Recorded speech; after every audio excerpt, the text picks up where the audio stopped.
Hello friends, welcome to my TET class. Friends, आज हम देखेंगे पर्यावरण पेडागोजी की अभ्यास 1।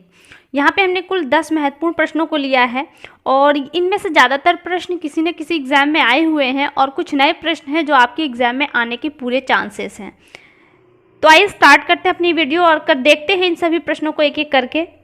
यहाँ पे पहला प्रश्न है, क्या आपने अपने घर का स्कूल के आसपास जानवर देखे हैं? पहला प्रश्न है, यहाँ पर दिए गए प्रश्न को ध्यान से पढ़िए और उसके हिसाब से आपको ऑप्शन है वो चयन करने हैं। पहले प्रश्न को देख लेते हैं। क्या आपने अपने घर या स्कूल के आसपास जानवर देखे हैं?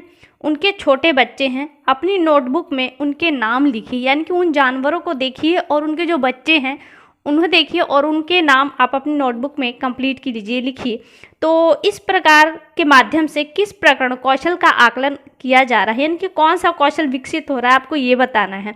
वर्गीकरण एवं चयन, परिकल्पना एवं प्रयोग करना, न्याय के लिए सरोकार या अवलोकन एवं रिकॉर्डर। देखिए, डायरेक्ट वो बच्चा देख रहा है, मान लो बच्चा है वो डायरेक्ट देख रहा है तो ये तो अवलोकन हो गया ना डायरेक्ट। वर्गीकरण तो वो जब करेगा जब वो देखेगा तब उसका वर्गीकरण करेगा। यहाँ पे पहले वर्गीकरण दे दिया, इसलिए ये ऑप्शन आपका सही नहीं होगा। सही जो ऑप्शन होगा वो ऑप्शन डी होगा कि अवलोकन एवं रिकॉर्डिंग, यानी कि अवलोकन करेगा और उसी के आधार पर वह अपनी नोटबुक में उसे रिकॉर्ड करेगा। इसलिए ऑप्शन डी आपका यहाँ पे सही है। अगला प्रश्न देखिए।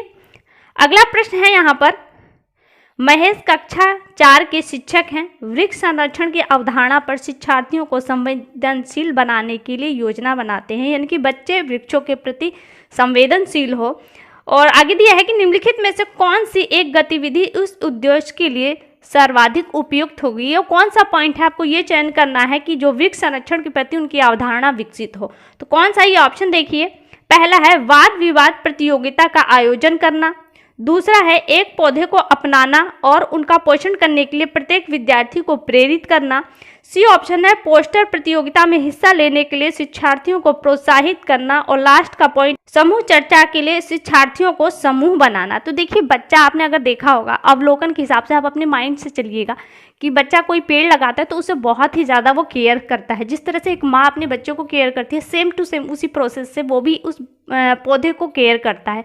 तो यहाँ पे जो सबसे अच्छा पॉइंट यही होगा कि ऑप्शन बी देखिए कि एक पौधे को वो अपनाए और उसका पोषण करे। और ये प्रक्रिया क्या है, बच्चे में वृक्ष के प्रति जो संरक्षण की अवधारणा है इसे विकसित करेगा। इसलिए ऑप्शन जो बी है वही आपका यहाँ पे सही है। अगला प्रश्न देखिए। तीसरा प्रश्न है, कांच के बोतलों को उनमें अचार भरने से पूर्व सूर्य की धूप में अच्छी तरह सुखाया जाता है, ऐसा क्यों किया जाता है? ये 4 ऑप्शन है, आपको यहाँ से चयन करना है। हालांकि आप इस प्रश्न के उत्तर को समझ चुके होंगे, लेकिन ऑप्शन क्या है ये देखिए। पहला ऑप्शन है कि उसके तापमान में वृद्धि करने के लिए, उसके मतलब अचार के तापमान या उसके जार में। दूसरा ऑप्शन है कि उनमें से धूल के कण हटाने के लिए उन्हें धूप में रखा जाता है, या फिर नमी को पूर्णतः हटाने के लिए, या ऑप्शन डी दिया है अचार को स्वादिष्ट बनाने के लिए। तो आप जानते हैं कि अचार में नमी अगर रहेगी तो अचार खराब हो जाएगा और यही कारण है कि उसे धूप में दिखाकर नमी को हटाया जाता है। इसलिए ऑप्शन सी आपका यहाँ पे सही हुआ। अगला प्रश्न देखिए।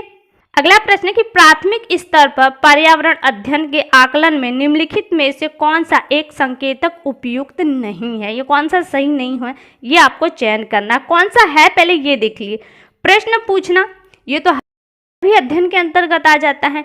न्याय और समानता के प्रति चिंता, ये सामाजिक विकास तो है लेकिन क्या पर्यावरण के अंतर्गत आता है, ये पॉइंट भी आपको ध्यान देना। तो इसलिए थोड़ा कंफ्यूजन इसे छोड़ देते हैं।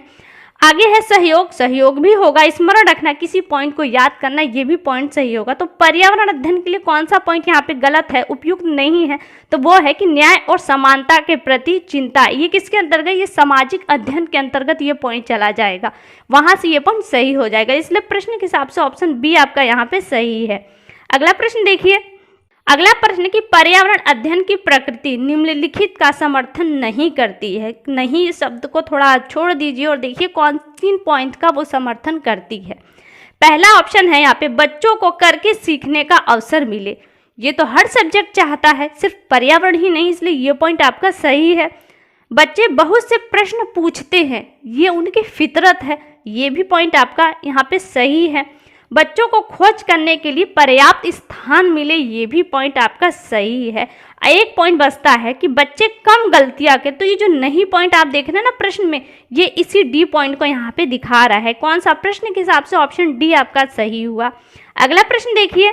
अगला प्रश्न इतना लंबा है कि पूरा आया नहीं है इसमें स्क्रीन पर। देखिए, आपके प्रधानाचार्य ने आपको कहा कि कक्षा 5 के विद्यार्थियों को शैक्षिक अवलोकन यात्रा के लिए, किस शैक्षिक के लिए, ठीक है, के लिए ले जाए। इस अवलोकन यात्रा को सार्थक बनाने के लिए आप अपनी योजना में क्या सम्मिलित करेंगे? वो कौन सा पॉइंट है जो आपको अवलोकन में ले जाने से पहले बच्चों को करना चाहिए? तो ऑप्शन देखिए यहाँ पे आपके, ऑप्शन ए दिया है यहाँ पर, जहाँ जाना हो उसके बारे में जानकारी प्राप्त करने और पढ़ने के लिए विद्यार्थियों को कहेंगे, या फिर आनंद के लिए पर्याप्त भोजन और खेलों को साथ ले जाएंगे, या फिर यह सुनिश्चित करना कि विद्यार्थी अनुशासित रहे और उस स्थान का शांतिपूर्वक अवलोकन करे, और या फिर यह होगा कि क्रियाओं की एक शीट उस स्थान के बारे में तैयार करना जहां पे आप अवलोकन के लिए जा रहे हैं, और प्रमाणित तथा सार्थक अध्ययन के लिए उसे विद्यार्थी के साथ यात्रा से पूर्व साझा करना। आप कहाँ पे जा रहे हैं इसकी एक जो क्रम होता है वो क्रम बना के आप विद्यार्थियों में बांट देंगे तो विद्यार्थियों के लिए वहाँ के अवलोकन के लिए काफ़ी वो अच्छा होगा। इसलिए ऑप्शन डी आपका प्रश्न के हिसाब से सही है। अगला प्रश्न देखिए। अगला प्रश्न है कि प्राथमिक स्तर पर पर्यावरण अध्ययन के शिक्षण में कहानियाँ और कविताओं का प्रभावशाली ढंग से उपयोग किया जा सकता है। पर्यावरण अध्ययन में इनके उपयोग का मुख्य उद्देश्य क्या है? यानी कि पर्यावरण अध्ययन में हम जब कहानी और कविताओं का प्रयोग करते हैं तो इन कहानी और कविताओं का मुख्य उद्देश्य क्या होता है, ये आपको यहाँ से सेलेक्ट करना है। ऑप्शन ए देखिए, सीखने के लिए संदर्भगत वातावरण प्रदान करना, पाठ को आनंददायक बनाना, भाषा कौशलों को बढ़ावा देना, या फिर कक्षा की गतिविधि की पूर्ति करना। जो एक्टिविटीज़ होती हैं क्लास में उसकी वो पूर्ति कराता है। तो देखिए, सीखने के संदर्भगत यानी कि बच्चे में जो सीख हमें डालनी है उसके हिसाब से वातावरण पैदा करना, यही पाठ कविताओं और कहानियों का मूल उद्देश्य होता है। इसलिए ऑप्शन एक आपका यहाँ पे सही है। अगला प्रश्न देखिए। अगला प्रश्न है कि प्राथमिक स्तर पर मानचित्रांकन सिखाने में शिक्षार्थियों में निम्नलिखित में से किस कौशल को बढ़ावा मिलता है? यानी कि आप अपनी क्लास में मानचित्रण बढ़ा रहे हैं तो बच्चों में किस तरह का कौशल विकसित होगा, आपको ये बताना है। मानचित्र आ जाता है तो हमेशा सबसे पहला पॉइंट दिशाओं पर जाइएगा। तो देखिए यहाँ पे दिशाएं कहीं मिल रही हैं ऑप्शन में आपके, गणना और अनुमान, माप के अनुसार चित्रण करना, सापेक्ष स्थिति और दिशा की जानकारी का बोध कराना, या फिर साफ सुथरा रेखांकन। तो मानचित्रण जब भी आता है तो मानचित्रण से टीटी में जो प्रश्न बनता है यानी कि बच्चों के लिए जो पॉइंट यहाँ से उठाया जाएगा वो यही पॉइंट होगा कि मानचित्रण के अकॉर्डिंग उन्हें दिशाओं का कितना ज्ञान है। तो ऑप्शन सी आपका यहाँ से सही होगा, यानी कि सापेक्ष स्थिति और दिशा बोध की जानकारी कराना मानचित्रण का मूल उद्देश्य होता है। अगला प्रश्न देखिए। एक नवनियुक्त पर्यावरण अध्ययन के शिक्षक के रूप में पढ़ाने से पहले आपकी सबसे पहली प्राथमिकता क्या होगी? यानी कि पर्यावरण टीचर के रूप में आपकी अभी नियुक्ति हुई है तो यहाँ से आप सबसे पहला पॉइंट कौन सा सेलेक्ट करेंगे? शिक्षार्थियों के लिए पाठ अनुसार विस्तृत नोट्स तैयार करना, शिक्षार्थियों का समाज सांस्कृतिक प्रोफाइल विवरण और तैयार करना, पहले से पाठ योजना तैयार करना, या कक्षा में धीमी गति से सीखने वाले शिक्षार्थियों की पहचान करना। किसी भी नोट पॉइंट को बनाने से पहले आपको अपने बच्चों का अवलोकन करना होगा और इस अवलोकन के थ्रू आप ये देखेंगे कौन से बच्चों में सीखने की जो क्षमता है वो कम है, किन बच्चों में सीखने की क्षमता अधिक हो, और इसी बेस पर आप अपने नोट्स तैयार करेंगे। तो ऑप्शन डी देखिए यहाँ पे दिया है कि कक्षा में धीमी गति से सीखने वाले शिक्षार्थियों की पहचान करेंगे और उसके बाद ही नोट्स बनाएंगे। यानी कि अगर दूसरा पॉइंट पूछा था तो दूसरा पॉइंट में आपका ए ऑप्शन सही हो जाता, लेकिन सबसे पहला पूछा है इसलिए ऑप्शन डी आपका यहाँ पे सही है। आज की वीडियो का लास्ट प्रश्न है ये, पर्यावरण अध्ययन की एक शिक्षिका निम्नलिखित कारणों से अपनी कक्षा का प्रारंभ कुछ मुख्य प्रश्नों से करती हैं। सबसे प्राथमिकता वाला प्रश्न नहीं होगा, यानी कि वह कारण कौन सा है जिसे नहीं चुना जाएगा।